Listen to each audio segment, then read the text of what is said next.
Good afternoon. My name is Sally Berkery and I am the Managing Director of CEW UK. I'm delighted to welcome back Yasmin-Kate Pattison this afternoon for the second episode in our series looking at well-being, stress, mental health and anxiety. With a career spanning 20 years in the beauty industry, Yasmin-Kate is an expert developmental coach who specialises in mental health training, coaching and supports businesses on how to implement a well-being strategy. Today, we will look at stress and worry, also how to recognise when it is building above a manageable level that could lead into a more serious issue. We'll discover some techniques to manage our daily stressors, to recognise our helpful and unhelpful coping strategies, plus what we need in our day to help us have a healthy balance of both work and rest for our physical and mental well-being. Please do ask questions via the Q&A panel at the bottom, and we will try to get to these at the end. But for now, I'm going to hand over to you, Yasmin-Kate. Thank you very much, Sally. And thank you to Sally and to the CEW team for inviting me back this week to talk about stress. And stress is very much part of our everyday lives, and a certain level of stress is actually good for us. It can drive us, it can motivate us. But actually, if stress builds and it's left unmanaged or unchecked, it can lead to much further complications. Now, we all manage stress in very, very different ways. And I think we would all admit that some days maybe we manage our stress better than other days. And that can quite often happen around what's going on within our lives. Now more than ever, people are feeling the increased pressure of stress, particularly with the global situation that we have at the moment. So we felt that it was important to look at stress further and share some stress management techniques today. Some of them are common sense, but not always common practice. And then some of them also may be new to you. I have actually created, to go along with today's episode, a PDF, and this will be sent to you after today's Zoom webinar, because there are activities in there that you can do yourself to help you look at your stress levels, understand where they're coming from, and then take steps and actions on how to manage your stress personally better. Now, in 2018, YouGov ran a survey, and it's actually the largest known study of stress levels that has ever been run in the UK. And what this found is that 74% of people have felt so stressed that they felt overwhelmed and they felt unable to cope. Now, in 2020, so much more recently, this very year, a study of working British adults, which is very specific and very, very different, actually showed that an 80% of people commonly experienced work-related stress. Now, that doesn't mean to say that it is the only stress we ever experience, but what it is it's shown within this study that actually work-related stress is the most common form of stress within the United Kingdom. And I think right now within COVID, this is something to be really, really aware of, because the 37% of adults who said they felt stressed due to work also said that they felt a level of loneliness as a result. Now, quite often we feel that loneliness, or think that loneliness, may come from people who are not in a relationship or maybe live on their own. But actually, you can also experience a level of loneliness through stress if you can't talk to people about it and you feel isolated. And I think now more than ever, with people juggling working from home, which for some people is a very new phenomenon and they've not done before, how they then manage their work-life balance along with children and the rest of the family, it's a very real impact that's affecting people, say, compared to back in January, when people were still going into the offices and children were still in school every single day. So we all know what it is to feel stressed, but it's not always easy to pin down exactly what stress means. And quite often when we talk about stress, we talk about it in two different ways. We may say, this is stressful, or we might say, I'm stressed. So if we use either of those two terms specifically, what are we actually talking about? Well, first of all, let's have a little look at this is stressful. So this is stressful. This is a situation or an event that puts pressure on us. So, for example, it might be a time when we've got a lot of things to do, or think about, or both. And we feel like we don't have much control over what happens, or we know we don't have much control over happens. It's a situation that's put upon us. And we're going to come back to levels of control and stress later on, actually, in the webinar. So what does it mean if I say I am stressed rather than this is stressful?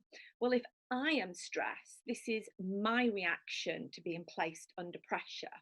And this is the feelings that I get when I've got demands placed upon me that I find difficult to cope with. Now, they may be demands I put upon myself. And quite often in life, if we are feeling stressed, this is the case. Now, we said already, stress is very much a normal part of everyday life. And I'd say it's experienced from everybody from time to time. I think if we could see everybody that was on the webinar today, to start with, the screen would be immensely busy. However, if I said to you, show of hands, who here has ever felt stressed at some point, I think the majority of people would, if they were being honest with themselves, put their hand up and say, yes, you know what, there are times when I have felt stressed. So what is stress? Well, it's any demand actually on our brain or our body, so the mental and the physical. But generally, when we talk about stress or people say they are feeling stressed, it's about the mental and the emotional strain. But we know from last week when we looked at mental health that actually there has to be a balance within our health of physical and mental health to have complete holistic health. So stress, therefore, it would be no surprise to you, actually can impact you in the same way. Now, some people suffer with stress that is so frequent and so severe that it can actually really impact on their quality of life. So why is that? Well, stress comes from a huge range of sources, which are known as stressors. And these can be everyday factors, things like relationships. And at the moment, I think people are finding relationships quite challenging due to the restrictions, either because all of a sudden they're housed with somebody 24 hours a day that they weren't beforehand. So that proximity between two individuals is greater, and therefore can highlight many more problems and issues that we wouldn't have maybe seen for 8 to 10 hours a day when we're out of the house.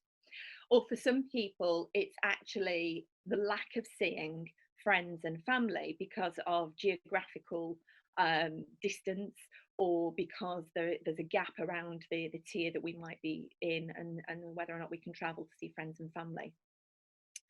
Work-related issues are stressors. For students, it could be study demands, or for those people that are mature students that are working and studying simultaneously, that can have an impact. Coping with illness. And this one is one that's a real hot topic at the moment within conversation around stress and well-being, because it can either be coping with our own illness if we are ill, or those who are close to us. But the big piece at the moment around stress and illness is people's fears around the pandemic. And quite rightly so, there are major concerns and stresses around, am I putting myself at risk by being outside, by being around other people? Life changes can cause us stress, positive and negative life changes. Marriages is probably the most stressful thing you'll ever do, is to organise a wedding. For those of you that have done it, you will remember that feeling. It could be retirement. What do you do with your day all of a sudden? A divorce is another hugely stressful time, and one that happens every single year that we don't always recognise how stressful it is, and that's Christmas. And that is rapidly coming around the corner. World events, very topical right now, and day-to-day activities can cause us stress as well. So these are where our stresses come from. And some people are really aware of what tends to trigger stress within them. And I think as you build your self-awareness and you get to know yourself better, you really do understand that. And by increasing your awareness, what you actually can do is you can strengthen your ability to handle your stresses more effectively. Now, some people are more capable of handling more stress than others, and we will very much identify stressors. And within the PDF, there are activities in here that will help you identify your stressors. And it's a good opportunity for you to take time and to think about where your stress may be coming from. That awareness then will help you manage your stresses better. We do all have a limit on how much stress we can manage or contain before it has an effect on us, either mentally, emotionally, or physically.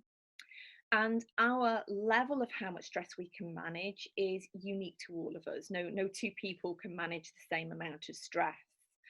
And the amount of stress we manage can be very much based on a number of different factors. Now, if you do any mental health awareness training, one of the things that we look at, and I did it this morning in a session that I ran, is something called the stress container. And this is a model that really looks at the vulnerability that a person has and how much stress they can manage before it starts to impact us. So somebody who has a higher level of vulnerability can manage much smaller amounts of stress before it affects our health and well-being. Now, I am actually going to use two glasses to demonstrate the example of this. And this morning I had them on the shelves behind me, and it was ages before we got to them. And I'm not sure that everybody didn't think I have a drinking problem. But I'm going to use, first of all, a pint glass. And I'm also going to use a shot glass. Now, these are not two glasses that I use on a regular basis, but they are perfect for this particular activity. So, for example, if you think of your stress container being one of these two glasses, the higher your vulnerability level is, the smaller your stress container is. So your stress container might be the size of a shot glass. But if you have a larger stress container and you can hold more stress, it may be the size of the pint glass. Now, if we filled both these glasses with water, really quickly you would see that the shot glass would overfill much faster than the pint glass would do. Of course, one is much greater in size than the other one. So all of us have stresses that flow into our containers. And depending on the size of our flat container, depends on how quickly it fills. And if it fills and overflows that container, that's when we develop stress signatures, or it could be called emotional snapping, or these are our stress tells. So these are the signs that we portray to show that we are stressed. The smaller the container, the quicker that happens. The larger the container, the longer that takes. But actually, regardless of the size of your stress container, there are things that you can do that's almost like adding a tap to the bottom of that container so that your stresses still flow in, but the way that you manage them means that they flow through easily, and therefore you can cope with more stresses coming into you on a day-to-day basis. Now, we have these coping strategies, and they can either be helpful or unhelpful. Now, if they are helpful coping strategies, they are all the good quality things that you do that help you manage your stresses and day-to-day life better. They could be going for a walk, talking to a friend, meditation, getting enough sleep, balancing your day properly in terms of how you walk, getting exercise. All of these things are positive coping strategies that will help you manage your stress better. But you know what? Sometimes we have unhelpful coping strategies as well. Some people, when they feel stress building inside them, they may pick up a glass and to start drinking. And for a small period of time, that coping strategy, albeit unhelpful, helps to relieve some pressure. But actually, in terms of longevity, it's not a positive thing that will help you manage your stresses on a day-to-day basis. So I think we need to have a little look at what our positive and negative coping strategies are. And in the workbook that accompanies today's session, we invite you to do that within that. List what your stresses are, what's coming into your stress container, and then think about how you actually manage your stress levels. Now, we have said a small amount of stress can drive and motivate us, but actually, if we leave this stress to go unchecked and we don't use our positive coping strategies, long-term stress can have many effects on us. And when I talked about the stress signatures or the emotional snapping or the tells, which is when our glass overflows with stress and we can no longer cope, there are lots of different ways you can see this. And it might be irritability or moodiness that starts to show. I know that is one of mine. And for those who've ever worked for me or know me, if I'm not managing my stress very well, I can become quite irritable or a little bit moody. It could be uninterrupted sleep. For some people, the quality of sleep isn't good. Feeling worried or levels of anxiety, and that's something for a lot of people that is a real concern.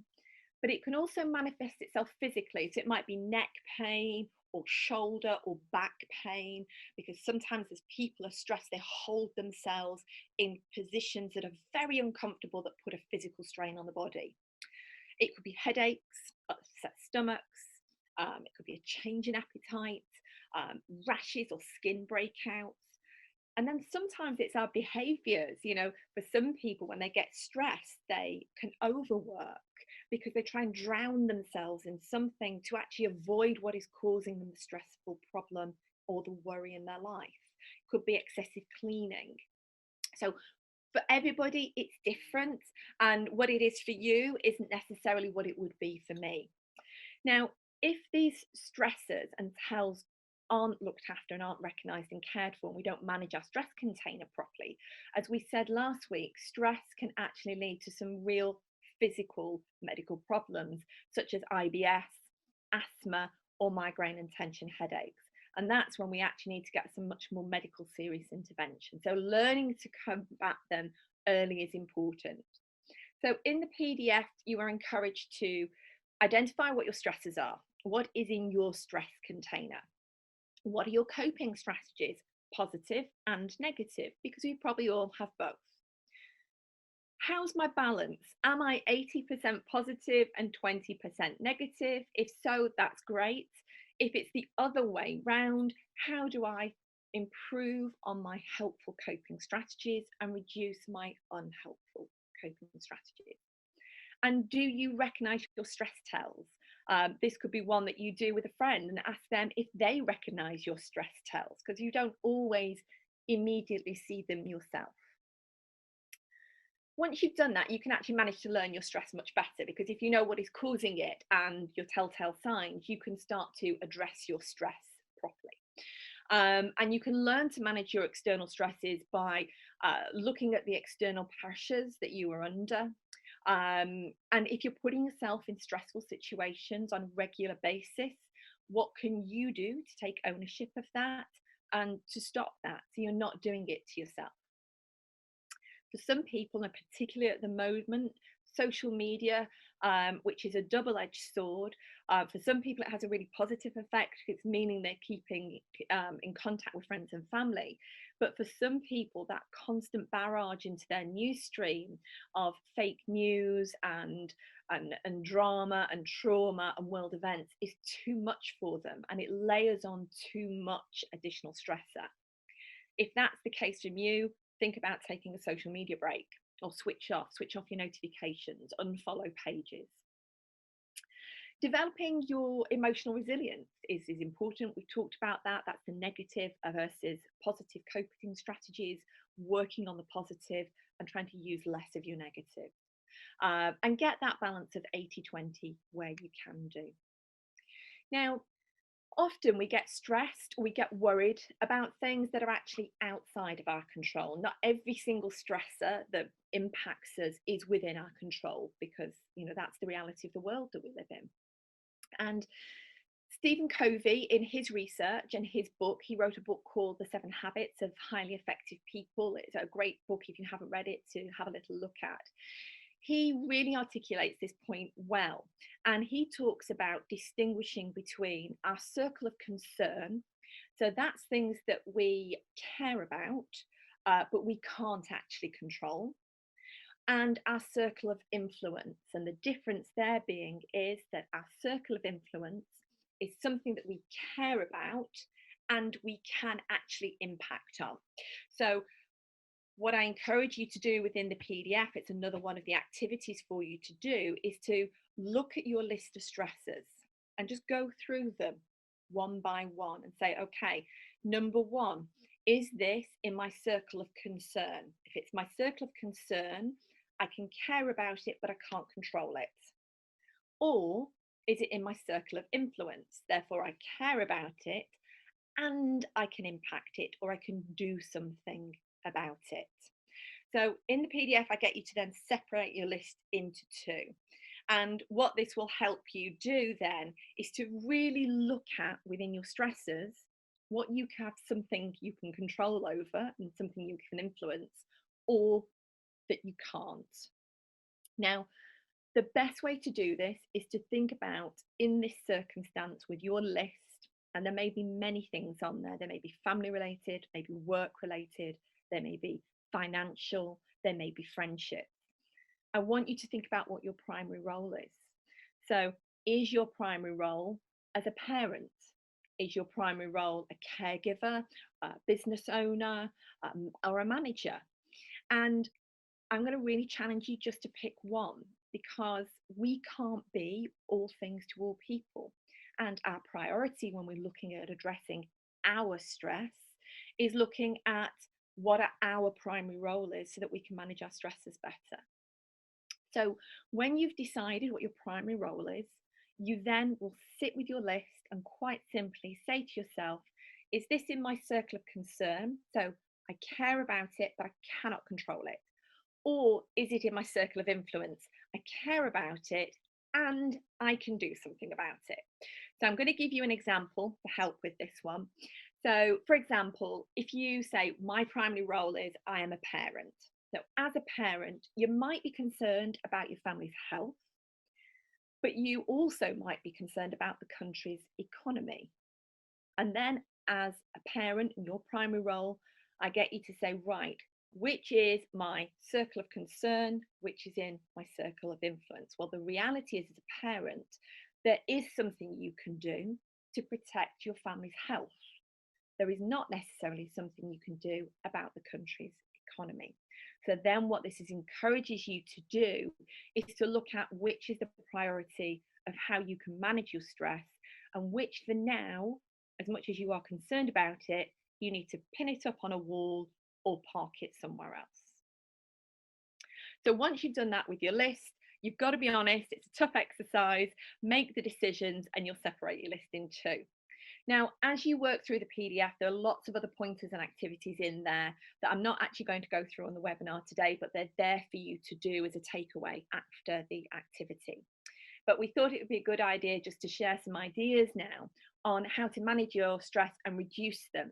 And one big thing, and this is when I say sometimes it's common sense, but it's not common practice, is down to timekeeping and time management. Now, this doesn't matter whether you work in an office environment or within a team or work at all, but we all have 24 hours in a day. And how we manage our time can really impact on how we feel about what we're putting into it. So one top tip is identify your best time of day. So are you a morning person, an afternoon, or an evening? And whichever time of day that you have the most energy and the most concentration level, that's when you put all your big jobs in and your big tasks. That's when you put in the things that would normally cause you the most stress. So if you were a morning person, you'd put them in the morning. Don't leave them till before you go to bed at night, because if you do that, you are increasing your stress level and reducing your ability to have a good quality sleep. And then the day after, obviously, you will be feeling more tense, you'll be feeling more tired, and you'll be feeling the impact of more basic stressors. And the one way of doing that is actually just making a basic list. Now, some of us love a list and are driven by a list, but make a list of the things that you need to do that day and then prioritize them. I know there are days when I have a list of 15, 20 things to do, and then I get myself stressed because I've made this wonderful list and I don't know when I'm going to fit them all in. Why do we do this to ourselves? So go through your list and pick your priorities. What can wait till tomorrow? And actually, what could somebody else do for you or to help you? And we're not great in the UK at asking for help, and it's something we need to learn to do better. And this might be a really simple way of you starting to do that. Set yourself smaller, more achievable targets. And that also goes within time management and prioritization of tasks. Varying what you've got to do. If you've got sort of 4 big chunky things that you need to do within a day that could be quite stressful, break them up and put something enjoyable in between each one. Now, we all know the sandwich effect when it comes to feedback.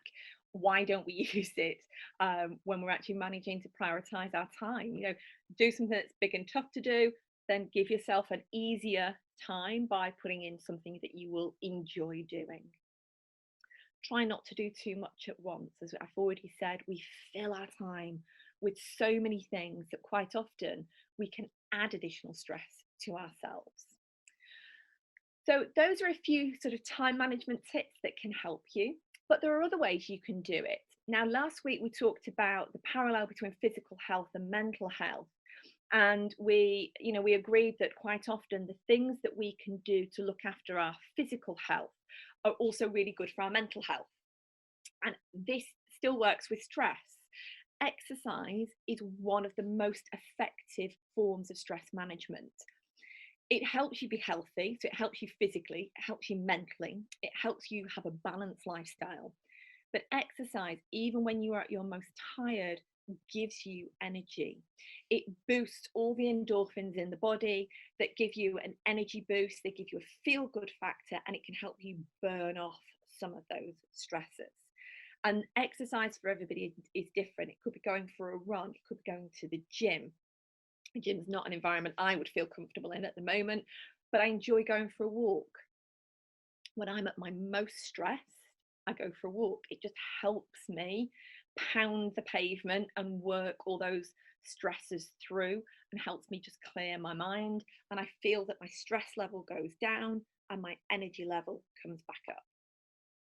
We talked about diet and exercise last week, and diet and hydration, and all of these things again help you with your stress levels. I think the tendency of what happens around diet when people are stressed is, for a lot of people, they can overindulge on sweets and chocolates and cake and all those lovely yummy things that give us that instant feel good factor, but then we stress about because we regret that they hit our hips a little bit later on, or we may indulge in too much alcohol. This isn't fluffy self-care. This is real investment into yourself, your health, your diet, and your well-being. Taking time out for friends and family. This is also important, whether that's virtually, through FaceTime, on the telephone, or face-to-face. Because having that connection, even if you don't want them in your space all of the time, can really help you feel better and help you connect. So these are just some real problem-solving techniques that can help you manage your stress. But there's also calming techniques, whether it's yoga or meditation. And there was a great webinar with Tracy Woodward a few weeks ago, might be longer than a few weeks now, but she talked about controlled breathing techniques, which is box breathing. So if you haven't seen that webinar, I'd suggest you go onto the CW YouTube channel, have a little look for it, because actually it's a really good session that will help you just learn a really basic breathing technique.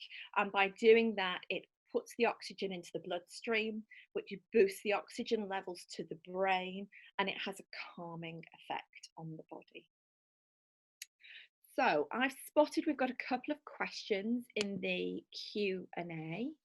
So let me just have a little look at these while I bring them up and read them and see what we've got. Okay, so the first question I'm going to answer live. So the question is, I'm struggling to balance my time. Some days I even struggle to get started into a large piece of work, and it causes me stress. Any suggestions that might help? Well, actually, yes, and that's one thing that when I'm doing coaching at the moment, or any mental health training, it's one thing that seems to come up quite a lot, actually, that particularly for those who are working from home, who aren't used to working from home, and they're used to having a much more structured day in an office. So sometimes balancing your time through the day can be a challenge when you're at home, and sometimes it's actually getting started into a piece of work. And I don't know if any of you have come across this. There's something called the Pomodoro Technique, by an Italian mental health specialist called Francesco Cirillo. And the reason it's called the Pomodoro Technique is it's using a kitchen timer that's based off a tomato. Now, you don't have to have a tomato-shaped kitchen timer to do this, but that's the name of the technique if you want to Google it and have a little look at it. And what it says is step number 1 is you plan your tasks for the day. So write them all down and prioritize them, as we talked about earlier on, as to which are the most important ones to do. And then you set your timer for 25 minutes.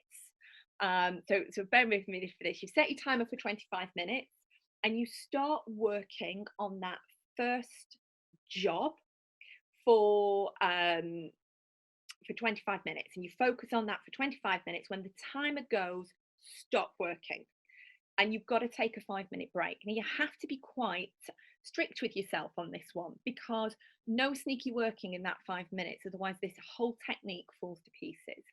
Work for 25 minutes, then walk away from your laptop, your computer, your phone, whatever you're working on, and give yourself 5 minutes break.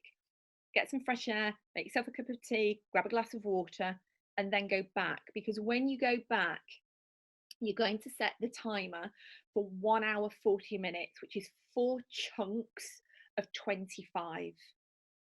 And then you're going to work solidly for 1 hour 40 minutes and then take a 20-minute break. So what this does is, first of all, with that first 25-minute chunk, it gets the brain to engage and start its level of concentration properly.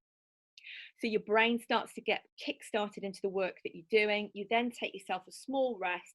Then you know you're going back in for a deeper level of concentration. And actually, the reason why you stop after an hour and 40 minutes and then take a 20-minute break is your productivity level dips dramatically after 2 hours and you start to fatigue. So if you don't give yourself that proper break, actually, you will start to drop the quality of work production that you're doing, and you'll start to fatigue quite easily. So hopefully that has answered that one. Okay, so there's another 2 that have come in here, but first one that's coming is, I'm working from home at the moment, and it's actually increased the barrage of things that want my attention all of the time, and I can't switch off, and I'm struggling to focus. Have you got any tips? I'm going to answer that one live. This is a real challenge, particularly when we're working from home. And you know, for some of you work in organisations, some people who join these webinars work independently as I do, and I think you've got to look at where you are in this scenario. So if you work independently, look at your network, whether that's your network on LinkedIn of people who you know well enough that you could almost have as your virtual work buddy, or through CW network, people that you know that also work independently, that can be your buddy to bounce ideas off or talk to, or collaborate with. Everybody's on Zoom at the moment, and if there's articles in the newspaper, there's real pieces around Zoom fatigue. We're sick of seeing and hearing people on Zoom. I say that as we're doing this, but it's such a great format, but people get tired, and the maximum session realistically is 45 minutes to an hour, and that goes back to the Pomodoro technique that I was talking about earlier on, before people find it too much. Then we have cats walking across bookcases or across computer screens, and I'm sure you've all seen it, and it can be very distracting and tiring. Think about, can you do shorter Zoom meetings? Do you need to be in that session? We talked last week about taking 10 together, and that's a good way just to take a break and check in with people. And if you want more information on that, you can contact me, and I'm more than happy to share that if you weren't in last week's session. Pack away your work tools at the end of the day. You know, this barrage of information coming at us and you can't switch off. Some of us are working in our living rooms, our dining rooms, our kitchens, our bedrooms. And then how do we differentiate between home time and work time. And I actually turned the television on the other day and I saw a TV ad. I have no idea what it was advertising, but I just loved it because it just said, you know, turn dining tables back into dining tables and not work desks, and spend time and connect. Your commuting time is such valuable time, because say you used to commute for 20 minutes in the morning and 20 minutes in the evening, or up to 2 hours either way, depending on how far away you worked from home. Don't just turn that into working time. The temptation is to do that, but what else could you do with that time? Could you do 20 minutes yoga or Pilates or deep breathing or meditation, or go for a walk? And particularly now it's dark outside. I mean, we're just after 4:30 and it's almost pitch black, it feels. You know, could you take that 20 minutes in the morning and get a bit of exercise and get away and switch off? Just because you're working from home, don't miss your breaks. Have your lunch, have your break, walk away from your tech. And then in the Harvard Business Review, there was a great article that actually talked about notifications and multitasking. And if you're in Outlook or any email format, look at turning off your notifications, because if you need to do a big piece of work, even if you're going to roll with the Pomodoro Technique, if in the bottom corner of your screen down here somewhere, you've got emails popping up and distracting you constantly, it's really difficult to focus on what you're focusing on. And one thing that it said in the Harvard Business Review study is we are not designed to multitask. We might think we are, and for those ladies that are on the webinar today, we think we might be really good at it, but the reality is our brain doesn't function in that way. We can only do so much with our time and our energy. So I hope that has helped answer that question. And I've just got one more come in, and this is going to be the last question before I pass back to Sally. Social media is indeed a growing villain. It is, in terms of mental health and stress. I completely agree with you. We are in an increasingly digital world. It's very challenging to avoid this, especially when you're working from home, to be able to engage with social media more than ever. Any further tips on disengaging with the social media addiction? It's a really good question. And I know who that's come from. Ross, thank you very much for that particular question. It is tough. You know, I have recently taken a break from all social media except for LinkedIn, because it's a work format for me. And you can just take a break from social media. You can physically turn it off. At night, the temptation for a lot of people is to take their phones into the bedrooms. Don't do that. Put your phone on charge in a different room. We once tried this in a meeting, and it was possibly the most hated technique we used at the start of the meeting, the most loved technique we used at the end of the meeting, and the fastest we've ever been through what we would class as a sales drive or a cycle meeting, or one of the meetings when all sales, marketing, head office and field get together. And as everybody walked through the door, we got them to put their mobile phone in a bag and go and sit down without it. I thought everybody was going to be physically sick to start with. I don't think they'd ever been asked to do this. Normally those meetings would run on for at least an hour, and we finished an hour and a half early. And it's because nobody was distracted. So if you're working, try the Pomodoro Technique and just turn off your social media, move your phone away, don't have it near you, move the iPad away or the tablet away, and just try to minimize that constant barrage and stream of white noise that comes. I've seen people working, they have Sky News running constantly across the top of the screen, they have Facebook, Instagram, Snapchat, WeChat, all these different notifications pinging constantly. Not only is it distracting, it is exhausting. So set yourself times where you will check in on social media and you rule it rather than allowing it to rule you. Thank you for that question, Ross. That was a great question. So now I'm going to pass back to Sally to close the session. Sally, thank you very much for having me back this week, and hopefully we look forward to seeing people again next week. Thank you. Thank you very much indeed. I mean, your expertise is mind-blowing, and I certainly have picked up some very helpful tips this afternoon. It's such a challenging time for all of us, balancing work, balancing our home lives. I definitely am working crazy, weird hours, which aren't kind of normal. So it's really important to think about stress and stressors and how we can all manage it in a way that works for us. And definitely things like notifications. I was driving the other day and I've got an Apple Watch, which is new, and I had a switch on and it was buzzing away, and God, it was so stressful. I had to just get it off my hand because, you know, that kind of interruption is really kind of just nips at you the whole time. So I've found that concentration music on Apple Music is my top tip of the day. It's very nice to have on in the background when you're trying to focus and do the list. As Yasmin-Kate said, we'll be welcoming her back next Thursday for part 3 in this series, and I really hope that you'll be able to join us. We're going to be sending information about this in the members newsletter tomorrow, and you'll also see it on social.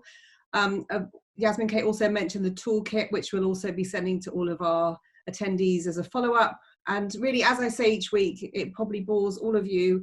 CW is about you. So if you have any suggestions for speakers or topics that you'd like us to cover, please do get in touch with us. We love to hear from you.